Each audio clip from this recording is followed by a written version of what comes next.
Dr. Ritenour, are you with us? I'm here. Yep, I believe everybody can hear you. All right.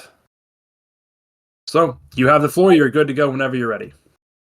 Is there a way to see me? You can turn on your webcam. There's a button at the very bottom of your screen now. There's a little webcam icon there. Okay. There we go. There we go.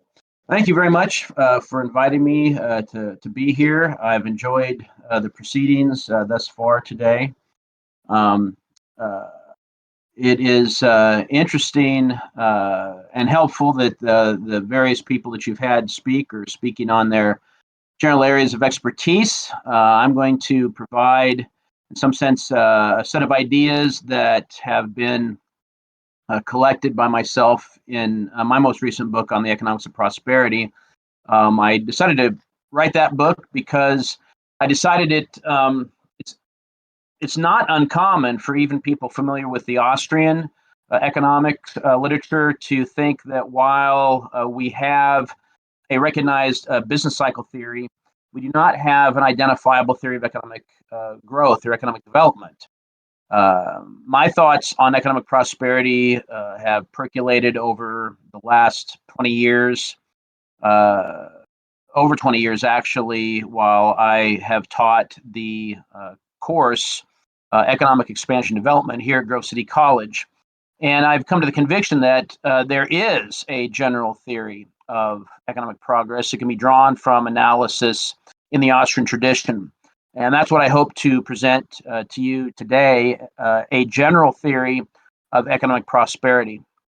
The first point to note is that economic prosperity is the result of economic expansion and development. And by economic expansion, we mean more goods per person, more food, more clothing, more housing, more automobiles, etc. A larger quantity of goods that will allow us to satisfy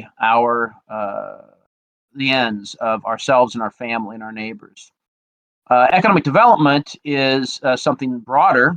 It consists of a greater variety of goods of better quality. Refrigeration, for instance, increases the quality and variety of goods available. Automobiles, trains, airplanes increase mobility. Books, newspapers, radio, television, and the internet have the capacity to provide broader intellectual horizons. Medicines leads to longer, healthier lives, and economic development, therefore, provides for a tremendous variety of goods and provides a different quality of life. Now, as I begin to develop the general theory of economics of prosperity, forgive me for perhaps insulting your intelligence by iterating some very basic principles. I feel the need to do so, however, because much of modern growth and development theory goes off the rails in no small part by forgetting basic economics. The first principle is that the fount of economic progress is production. We can only increase our stock of consumer goods by producing them. And Professor Zwick did an excellent job describing the economics of production. Production is the combining of land, labor, and capital goods in a way that transforms them into a product. And as such, production is never an act of new creation, but rather transforms matter in such a way that it can satisfy a want. A product does not have to be physically material, but it can also be an intangible service. It could be a physical commodity, such as a violin or a flute, or it could be a service, such as an orchestral performance of Sibelius's Fifth Symphony. This was a point stressed by Jean-Baptiste Say in his treatise on political economy as he improved upon Adam Smith's conception of production. Now, to satisfy a want, a good must not only exist, but it must be in the place where it is demanded and at the time that it is demanded. And so we see that marketing and retailing, therefore, are productive activities, as pointed out by the early American political economist Francis Wayland. Now, one of the most important contributions of Austrian economics is to note that the production process is not merely a timeless circular flow of goods and money like you often see in modern standard textbooks. Rather, Karl Menger, in his Principles of Economics, first explicated that the production process consists of an intertemporal multi-stage structure in which specific higher order goods are transformed into lower order products at each stage. The entire process culminates with the production of a consumer good. And the same principle can be applied toward understanding the production of all consumer goods available in the entire social economy. As such, as noted by G.P. Manish and Ben Powell and by Sudha Shenoy before them, the production structure is one of the great Austrian contributions to development economics. And again, as Professor Swick helpfully described, a fundamental principle illustrated in the production structure is that the production of the entire set of consumer goods at any given time is supported by a vast,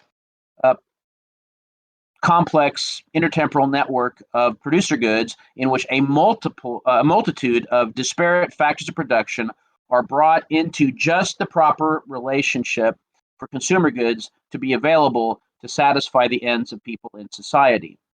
Now, as such, sustaining economic progress is made possible by saving and investment in production, not by stimulating consumption.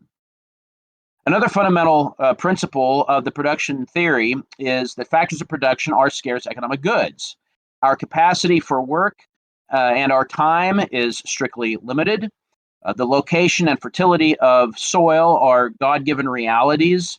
Tools and machineries cannot be increased merely by clicking our heels and chanting, "There's no place like capital goods, there's no place like capital goods."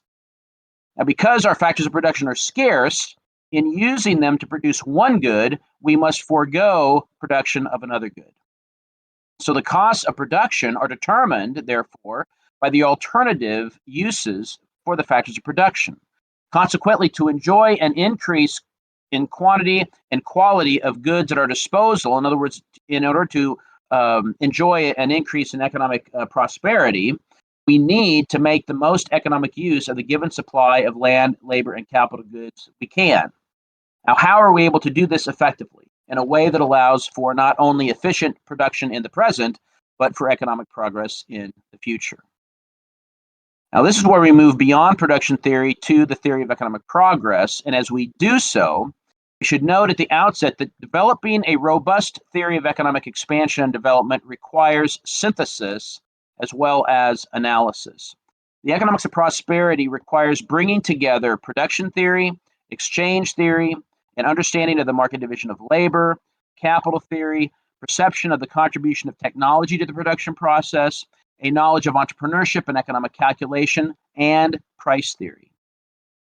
It additionally requires a further understanding of how different institutional settings can either hamper or allow to flourish the various factors that work together in the process of economic progress.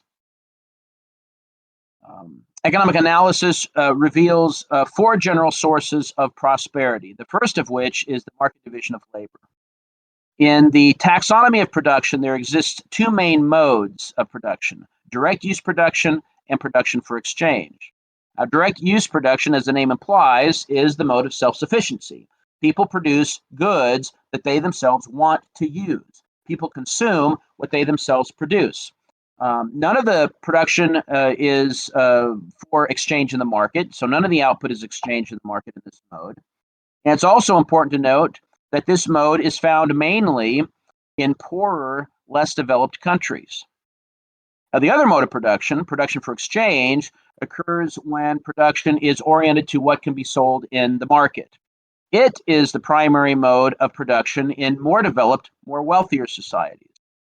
Now, production for exchange is production in the market division of labor. That is, it is production, and in fact, it is specialization of production according to efficiency. Now, note the two important words in the definition of the market division of labor: specialization of production according to efficiency. Specialization is the first important word in that definition, and it means that each person produces a particular good or set of goods in excess of his own personal consumption. One of my favorite examples would be James P. Snee, chairman and CEO of Hormel. Snee did not oversee, for instance, the production of over 94 million cans of Spam last year alone because he wanted to eat it all. No, he produced it so he could sell it, he could exchange it for money in the market economy. Now, who produces what within the division of labor will be determined by that other important word, and that is efficiency. Efficiency. The efficient producer is the one who has the lowest opportunity cost of production in that line of production. And there's always going to be somebody who is the lowest opportunity cost producer. And the reason for differences in efficiencies in these different lines of production are due to the great variety we find in creation. There are significant differences in the suitability and geographical location of natural resources. There are significant differences in the distribution of capital goods. There are significant differences in the skill and desirability of labor. Additionally, some production projects require the joint effects of several people. The cumulative effect is that different people are efficient in different lines of production. Now, while economists call this principle the division of labor, it in fact applies to all factors of production. So just as there is a specialization of labor according to efficiency, there's a specialization of land according to efficiency, and a specialization of each capital good according to efficiency. And so, as noted by the British classical economist Nassau Senior, the division of labor really should be called the division of production, but it was called the division of labor by Smith first, and so he sort of won on that. So that's what we go by. In any event, economically, all of what we've said about the division of labor implies what Ludwig von Mises calls the law of association. Specializing according to efficiency and cooperative action is more efficient and more productive than isolated action of self-sufficient individuals. The participation in and the extension of the market division of labor, therefore, is a key source of economic progress. This is also why Mises referred to the market division of labor as the fundamental social phenomena. It's the impetus for people forming societies outside their households. But the division of labor is only the first source of prosperity. The formation of capital is the second source of economic prosperity because the use of capital goods increases the productivity of the user. However, before capital goods can be used, of course, they must be produced. Before we can use a hammer, we have to produce the hammer. Before we can use a factory, we have to produce the factory. In order to accumulate capital, people must be willing to put off present consumption so that they will have resources available to invest in the production of capital goods. And as indicated earlier, the production of capital goods requires the use of even higher stage land, labor, and capital goods to produce them. So the more developed and extensive the multi-stage intertemporal capital structure is, the more productive people in the social economy will be generally. So a second great source of economic prosperity is capital formation and capital accumulation over time. Likewise, however, with more capital investment comes better technology that will further increase productivity. And this is then the third source of economic progress. Technology is simply the knowledge about how to do something. A technical advance then would be improvement in this knowledge. And technical advance contributes to economic progress in three ways. It allows for more productive capital goods to be used in the production process. The standing mixer, for instance, is more productive than a hand whisk for mixing many desserts, such as the flourless chocolate cake, my personal favorite. Better technology is also manifest in more productive arrangements of the production process. An example would be how Walmart organizes its warehouses. It is called cross-docking, in which merchandise containers on trucks come into the distribution centers and are immediately unloaded and reloaded on trucks headed out to the stores, reducing the time and cost of having goods sitting idle in their warehouses. So as firms find better, more efficient ways to organize their production process, which is an aspect of technology, the more productive they are, the more efficient they can be in their output, the more goods that people have to satisfy their ends. Finally, the third way technology and technological advance assists in economic progress is seen in the larger variety of consumer goods that can serve more of our ends. Consider the technical capabilities of, say, a smartphone versus the old crank phone that my grandparents had in their house in the early years of the 20th century. Of course, it's important that a smartphone, to increase our productivity, the smartphone has to be used productively. But as we like to say in economics, value is subjective. So that's three sources of prosperity. I would say that the final source, the fourth source I want to talk about of economic progress is entrepreneurship. The essence of entrepreneurship is producing goods to satisfy future demand that is uncertain. The essence of entrepreneurship is producing goods to satisfy a future demand that is uncertain. Entrepreneurship, as such, is the driving force of production. This is something that Mises emphasized significantly in his work, Human Action, as well as in his paper, Profit and Loss. The entrepreneur is the one who directs scarce factors toward their most valued uses. He also provides for economic progress through innovation. Entrepreneurs have an incentive to produce new and different products in new and different ways in order to earn increased profits. Now, importantly, because all economic production is oriented toward the satisfaction of future demand, all of the production in the economic order requires entrepreneurial judgment. Waste of accumulated capital is possible because production decisions in the present are based on a forecast of uncertain future market conditions. If a producer forecasts future demand incorrectly, he will use his capital to make something that people do not want and will not be able to sell his output at a price necessary to cover his costs. He'll be a loser. So the need for coordination of production in the market division of labor necessitates entrepreneurship as a fourth source of economic progress. Now, one of the weaknesses of modern growth theory is, and mainstream growth theory, is that while modern macroeconomists have identified a number of individual factors that contribute to economic expansion, including some of the factors that I identify in this presentation, they have by and large failed to recognize or understand that economic progress is a process, an actual real-time process that requires all four sources of prosperity working together. And this is where theoretical synthesis is important. The market division of labor, for instance, requires capital. It must also be coordinated by entrepreneurs. An extensive capital structure makes possible the market division of labor and in turn requires a market division of labor. That's why Suda Shenoy notes that in terms of describing and understanding the process of economic prosperity, the market division of labor and the capital structure are sort of like two sides of the same economic development coin. For capital accumulation to contribute to economic progress, capital also must be allocated in the right place at the right time. In other words, it requires entrepreneurial coordination. Neither is technology an autonomous source of economic expansion, as it is often depicted in modern growth theory. Rather, technology is only productive when embodied in capital goods, which requires saving and investment. Right? Knowing how to do something doesn't help unless that knowledge of how to do something is embodied in the actual capital goods we can actually use to produce the product. And so those capital goods require saving and investment. And likewise, the development of technology, the research and development is of technological research and innovation, I should say, is enhanced by the division of labor, by allowing people to specialize in research and specialize in innovation.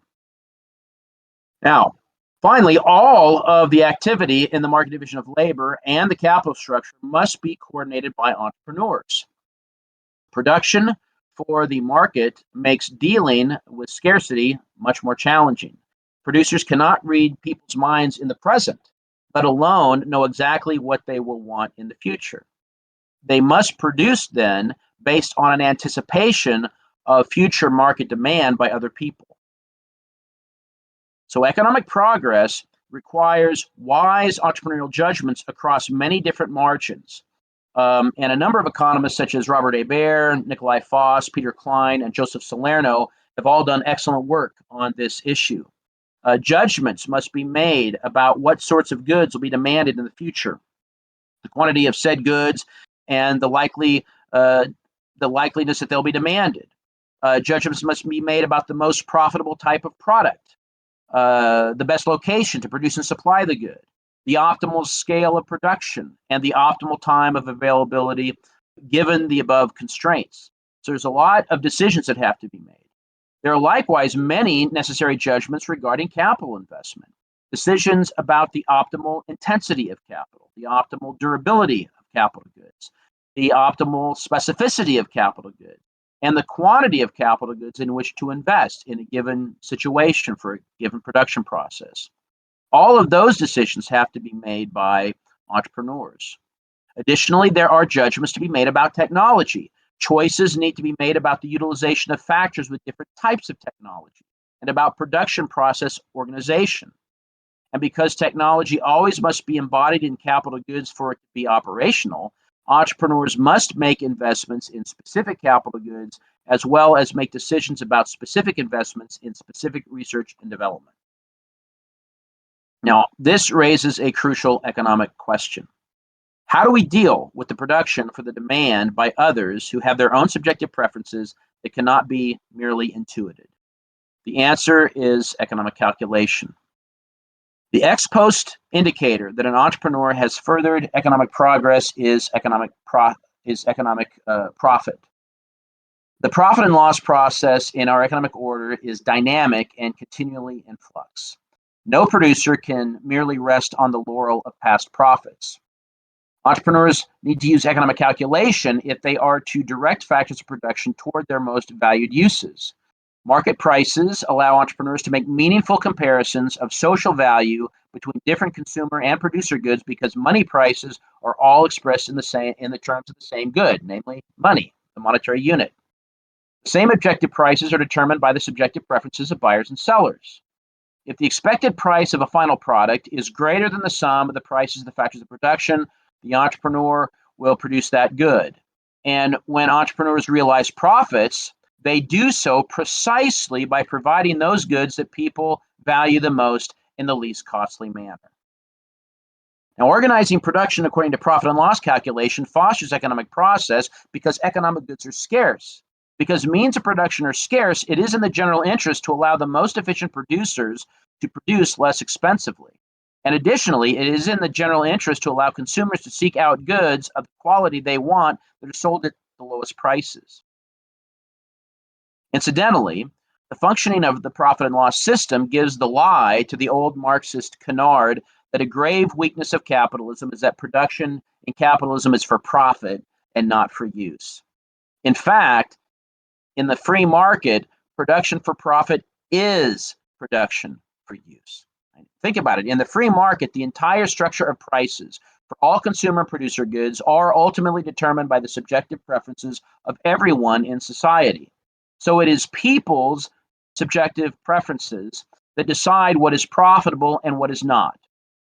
So entrepreneurs, if they reap a profit, they do so only by successfully serving consumers than anyone else. In other words, they more successfully provide goods that the people in society themselves think that they can use.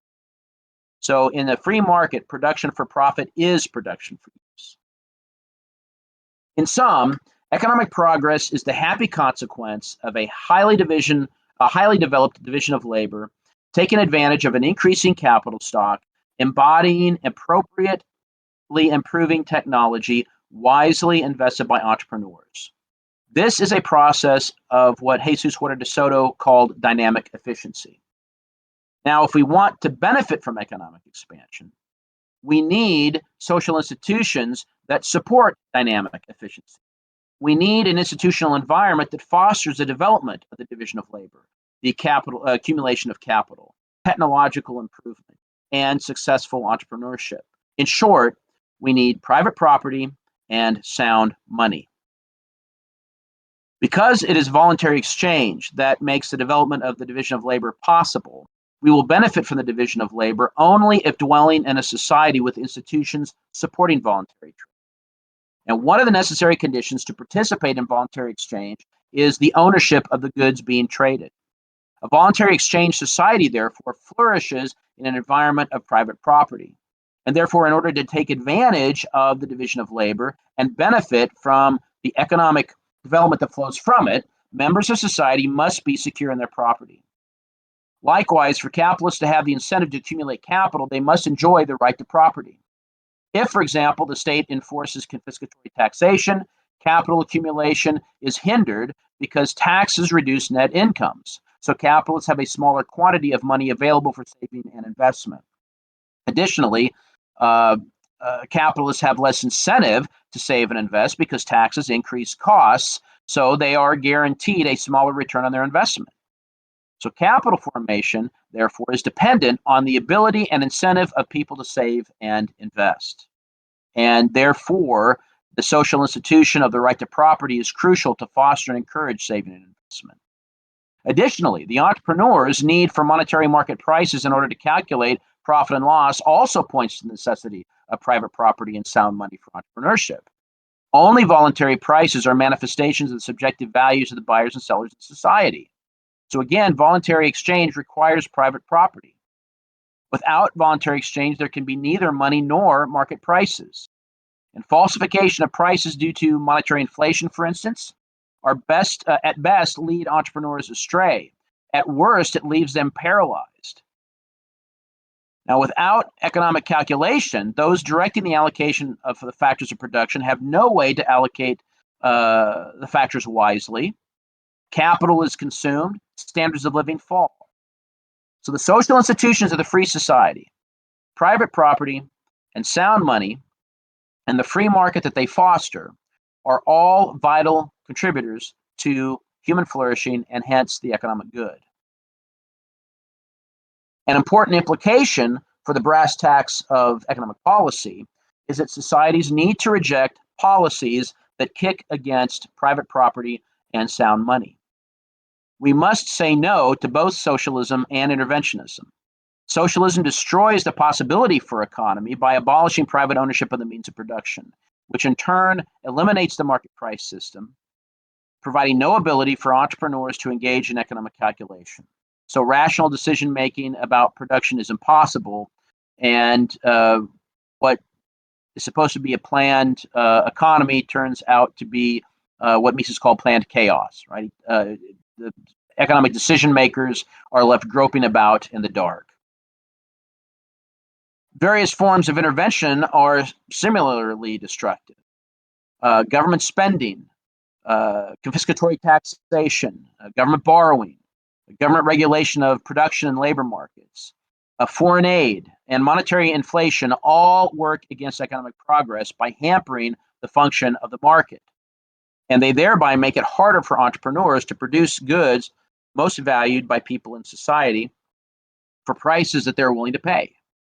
Interventionism, then, is an obstacle to economic progress.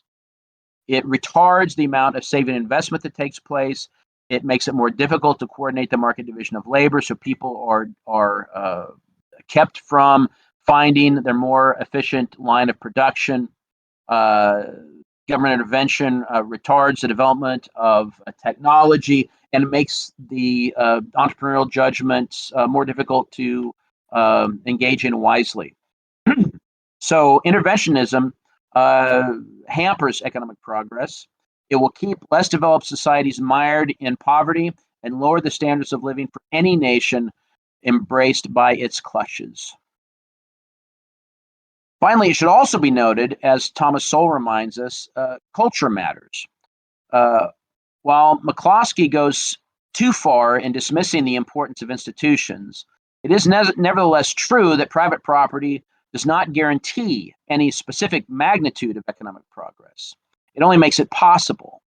Capital accumulation requires voluntary saving and investment beyond what is enough merely to maintain capital. Therefore, economic progress requires relatively low social time preferences. And a free society does not force people to save and invest. Rather, people are free to consume and save as they prefer to do so. So in a free market, therefore, the society enjoys just as much economic progress as their values dictate. And all this implies that cultural and moral values play an important role in determining economic performance over time. Cultures that highly value present over future consumption will not progress economically, or will progress at a slower rate.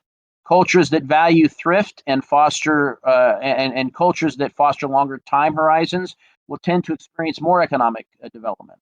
Additionally, as market participants succumb to greed, they will be more likely to lobby for state-granted privileges through market regulation or through market intervention that will reduce the scope of private property.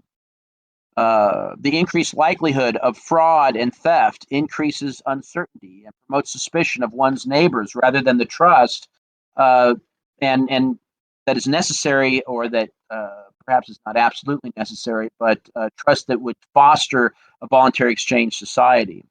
An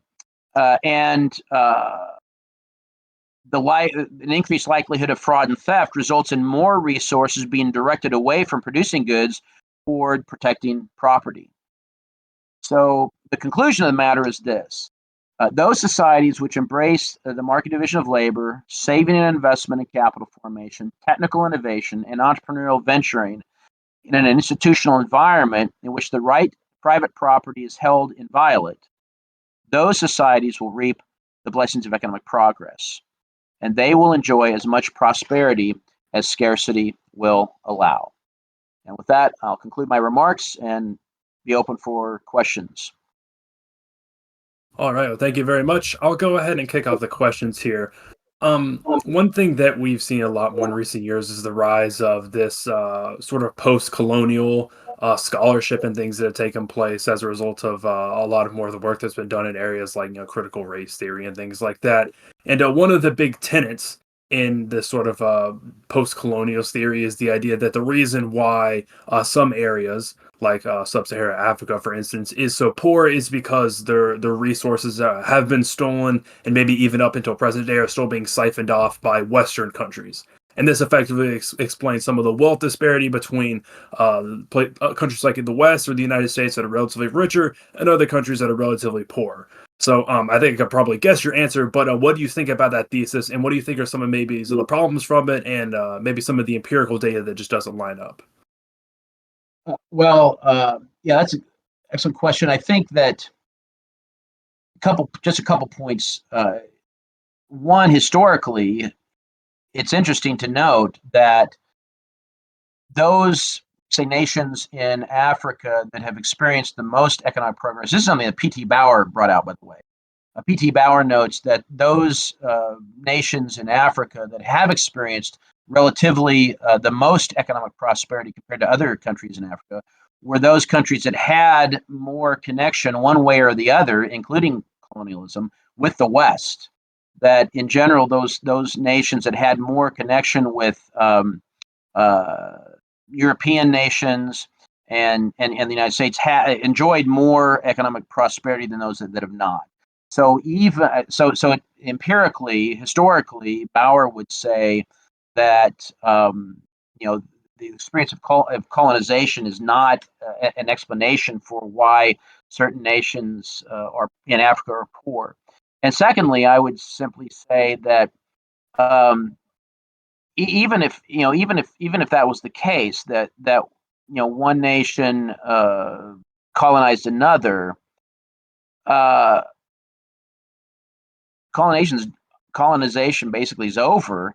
Any nation can benefit from saving and investment and the development of the market division of labor, and even nations that are sort of, even if you want to buy Jeffrey Sachs' notion of the vicious cycle of poverty, those nations could open themselves up to foreign direct investment and benefit from capital accumulation, entrepreneurial activity, technological improvement, and extension of the market division of labor. I mean, the number one thing. So I just don't think. On the one hand, I don't think it's an adequate explanation for why certain countries are still mired in poverty. And the solution that is often called for is which is often to cut themselves off from trade with the West and try to foster a more centrally planned economy domestically.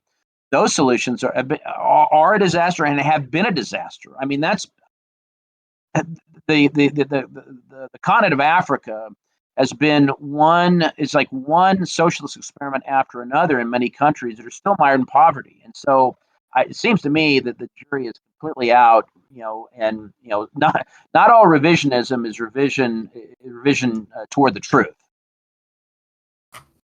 Isn't that true? Next question here has to deal with what is unfortunately one of the most popular books on economic growth in the past few years, which is Thomas Piketty's Capital. So, what do you believe are some of the problems with Piketty's thesis, and how do you think we could go about addressing it from an Austrian perspective?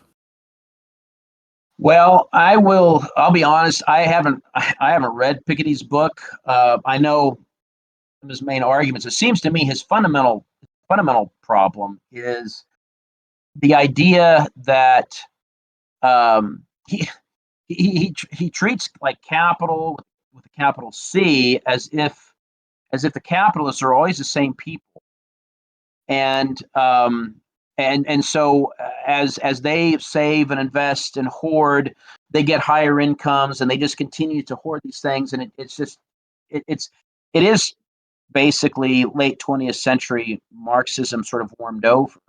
And I I've read assessments of his work. I mean, like summaries of his work, and I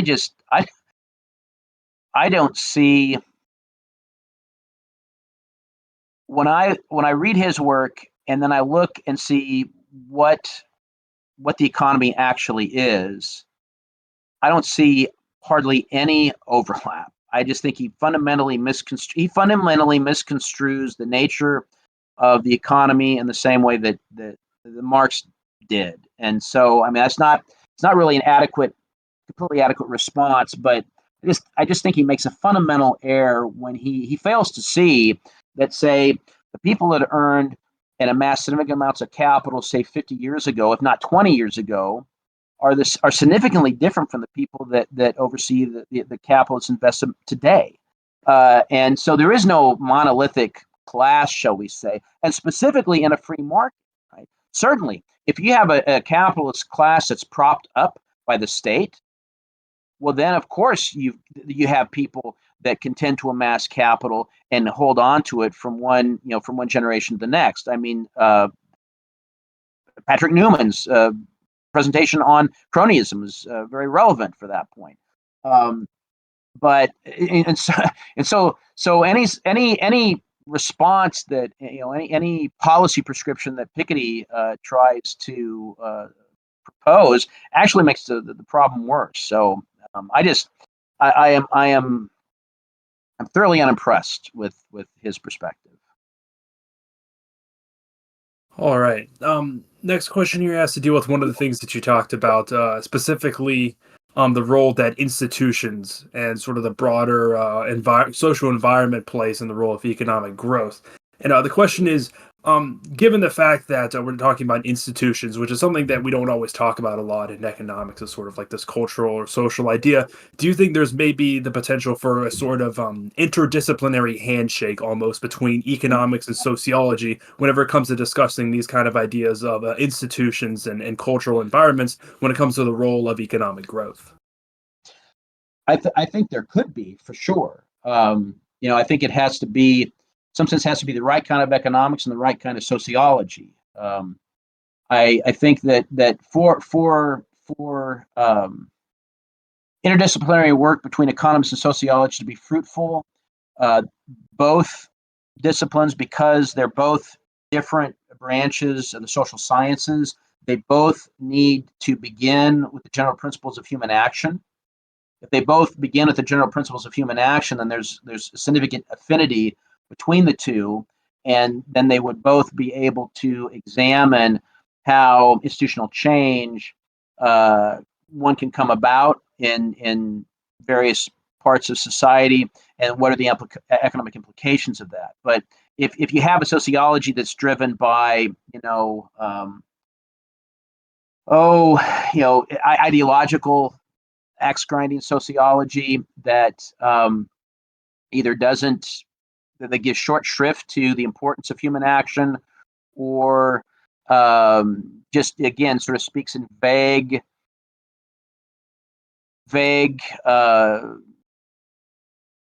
ideal types of aggregates. That's not much more helpful than say modern macroeconomics. So I think though, I mean, there's a lot of good economic, a lot of good literature, a lot of good research on economic expansion development could be done by bringing together good sociology and good economics and good history, for that matter. All right, and one last question here before we let you go. Are you optimistic for the future? Well, I'm not overly optimistic for the future. Certainly in the near term, and in the long term, yeah, the standard answer has been, with the long term, I'm optimistic. Um, I don't know. I think that on the one hand, it's just hard to say. Culture does matter, and we are in a situation now where an increasingly large, perhaps even majority at some point. I know during immediately after the great meltdown of 2008, and certainly during COVID, a majority of people, a majority of households, um, were dependent upon government subsidies for at least 50% of their income. And if that, I've heard that statistic. Now, if that's true, then we're really in a pickle, because that means that going forward, for us to move towards a more free society, we have to encourage people to begin making political choices against their short-run economic interests. And I think that's very difficult to do, especially if there's general economic ignorance. And so, I don't know. I'm not. I think culturally we have a problem, and that feeds into what people will stomach in terms of economic policy. On the other hand, I do think that there is a groundswell of, certainly outside the cities, of people increasingly disgusted with the political system as is, kind of what Phil Bishop was talking about. So, in that sense, to the extent that there is dissatisfaction with the current state of affairs, I think that's a good thing, because there's a lot of things that we should be dissatisfied with socially and economically in this country.